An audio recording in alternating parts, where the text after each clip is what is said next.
Young and the Restless spoilers. Preview week of August 10 to August 14. Welcome back to our channel, fellow Genoa City gossips. Today is a fantastic day to dive deep into the absolute chaos unfolding on our favorite soap. Grab a huge cup of coffee because we have so much to unpack, and the drama is off the charts. Let's get right into it. I cannot believe they are actually doing this. Victoria Newman is about to commit the ultimate scandalous sin, and I am both here for it and absolutely dreading it at the exact same time. I mean, Kyle Abbott? Really, Victoria? We all saw the sparks flying when they were trauma bonding over Victor's insane kidnapping of Jack, but crossing that line? Sleeping together? It is going to blow up the entire Newman family, and I am so ready for the explosion. Because think about it, Victor already hates the Abbotts with a burning passion. He just tried to ruin Jack's life, and now his golden child daughter is going to bed with Jack's son? The same son who used to be married to Victoria's niece, Summer.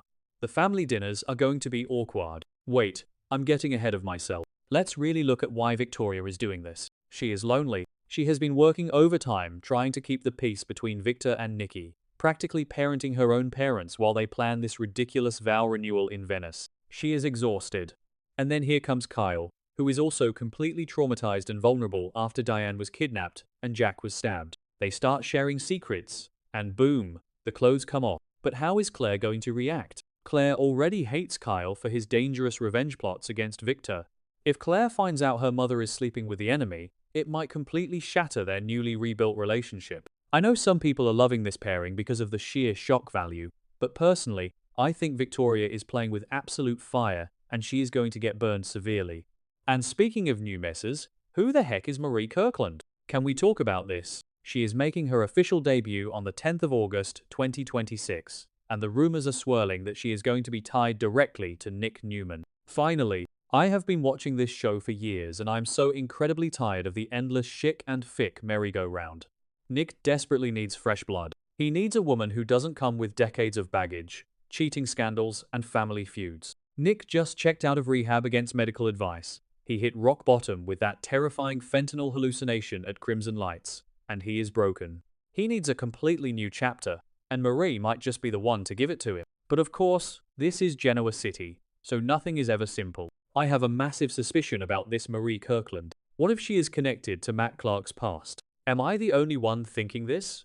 Matt has been terrorizing the Newmans, holding Nick and Adam hostage in Vegas, trying to kill Nick, and now he is just roaming around free because Phyllis took off his ankle monitor. If Marie comes to town and has some dark, twisted history with Matt, Nick is going to be pulled right back into the danger zone. And honestly, I am terrified for him. The man cannot catch a break. Every time he tries to heal, some new psycho enters his orbit. So, how is Sharon going to handle this? Oh, you just know Sharon is going to lose her mind. She claims she is totally fine with Nick moving on. She claims they are just friends and co-parents who support each other. Yeah, right. Sharon is going to be so jealous. Even if she won't admit it out loud, the second she sees Nick smiling with a mysterious new woman, the claws are going to come out. Especially if Sharon gets a bad feeling about Marie. Sharon's intuition is usually spot on, and if she senses that Marie is tied to Matt Clark, she's going to go full protective mama bear. I kinda want to see Sharon get a little unhinged and jealous. It brings back the classic soap energy we have been missing. Okay, back to the point. Let's pivot to the absolute train wreck that is Billy Abbott. I'm sorry, but Billy's current downward spiral is just pathetic at this point. He is losing everything, and it is 100% his own fault. He completely betrayed Sally Spectra by running his mouth to Victor about the Newman media sale. He broke her one strict condition, and now Sally is scrambling, forced to make a brand new deal with Adam just to survive Victor's wrath. Billy's jealousy of Adam is literally destroying his life. He cannot stand that Sally and Adam share a history, and his paranoia is driving her away. And now, Kane Ashby is throwing Billy a lifeline? Kane, the man who extorted his way back into Chancellor Industries using his bone marrow to save Malcolm, is giving Billy a job. Jill is forcing them to call a truce and co-manage the company, but we all know Billy is going to use this opportunity to do something bad. He cannot help himself. When Billy feels cornered and like a loser, he sabotages everything. With Sally slipping through his fingers and, let's not forget, she is secretly dealing with those pregnancy test results. With Audra, Billy is going to use this Chancellor position to lash out. I am completely dreading what he is going to do to Kane. He is going to blow up the company just to prove a point. But wait, let's talk about Kane and Lily. Am I the only one who is still heavily side-eyeing this romantic reunion? I know they have a massive fan base, and yes, they are having these steamy, passionate moments together. Their last date got interrupted, but it looks like they are finally going to get close again this week. But I just can't forget how manipulative Kane has been. Extorting Lily's family while her uncle Malcolm was dying? That is unforgivable. Yet Lily is falling right back into his arms. I guess the heart wants what it wants, but she is setting herself up for massive heartbreak. Kane always keeps secrets, and it is only a matter of time before another one blows up in Lily's face. And you know who is not having it? Devon. Devon Winters is lurking in the background, constantly interfering and making Lily's life miserable. He cannot stand that Lily is making her own choices. But honestly, Devon's interference isn't even really about Lily and Kane. Devon is completely unhinged right now because of his own deep-seated issues. His rage is out of control, and he is taking it out on everyone around him. He thinks he is the moral authority of the Winters family, but he is just acting like a controlling tyrant. Which brings us to the most explosive confrontation that is about to happen. Mariah is getting released. Mariah Copeland is finally getting out of the mental health facility, and Devon is just waiting to pounce. Can we please talk about how Devon is handling this? He is acting like an absolute monster. Yes, Mariah had a psychological break. Yes, she kidnapped Dominic, and that was terrifying for everyone involved. But she was severely ill. She got professional help. Devon's complete inability to show even an ounce of grace or forgiveness is repulsive. He is going to confront Mariah the second she breathes free air, and it is going to be brutal. And it is not just Devon. Abby is going to be right there in the crossfire. Mariah is going to encounter both of them, and it is going to be a complete disaster. But here is the thing. Devon's anger is destroying his marriage. He is so consumed by his hatred for Mariah that he is completely alienating Abby. Abby just wants peace. She wants her family to heal and move forward.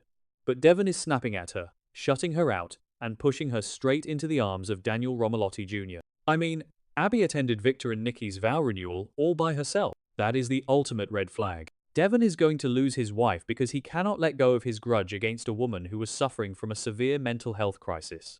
I used to love Devon, but right now I cannot stand him. Okay, I need to take a breath. Let's talk about something slightly less infuriating but completely bizarre. Danny Romalotti. What on earth is happening with Danny? The man is a literal rock star. He has toured the world, he has millions of fans, and suddenly he decides to give it all up to pour drinks and manage the shadow room? I literally laughed out loud when I saw this. Noah and Sienna pack up and flee to Los Angeles because they are traumatized by Matt Clark, and Danny just steps in and says, "Sure, I'll run the nightclub." It makes zero sense for his character. I know Danny thinks this is a great move because it keeps him in Genoa City, close to his wife Christine. He wants to settle down and be a normal husband. But come on, the shadow room is a magnet for absolute drama. Matt Clark has been lurking around there, Audra is always scheming in the corners, and now Danny is going to be front and center for all of it. Christine was completely stunned by the news, and honestly, so was I. The bug is probably terrified that Danny is going to get swept up in the nightclub lifestyle. Remember when they tried to give Danny a normal, quiet storyline years ago? Yeah, didn't work then either. The drama always finds him, and running a club in GC is basically painting a target on your back. So, what are we looking at for next week? Victoria is about to cross the ultimate line with Kyle, setting up a massive Newman and Abbott war that Victor is going to absolutely despise. Marie Kirkland is arriving on August 10th to shake up Nick's life, and Sharon is going to be seething with jealousy from the sidelines. Billy is going to ruin his truce with Kane, and probably lose Sally forever because he cannot stop self-sabotaging. Lily and Kane are going to turn up the heat while Devon implodes his own marriage by attacking a newly released Mariah. And Danny Romalotti is going to be serving cocktails while the entire town burns down around him. I am so emotionally exhausted by these people, but I cannot look away. It is like watching a gorgeous, expensive car crash in slow motion. I know some of you in the comments are going to defend Devon or root for Billy, and that is totally fine. We can agree to disagree. But personally, I think Genoa City is about to experience a massive earthquake of drama, and nobody is safe. I will be right here on my couch, typing furiously, ready to vent with all of you when the next episode drops. Let me know what you guys think about Marie Kirkland. Do we trust her? And do you think Victoria is making the biggest mistake of her life?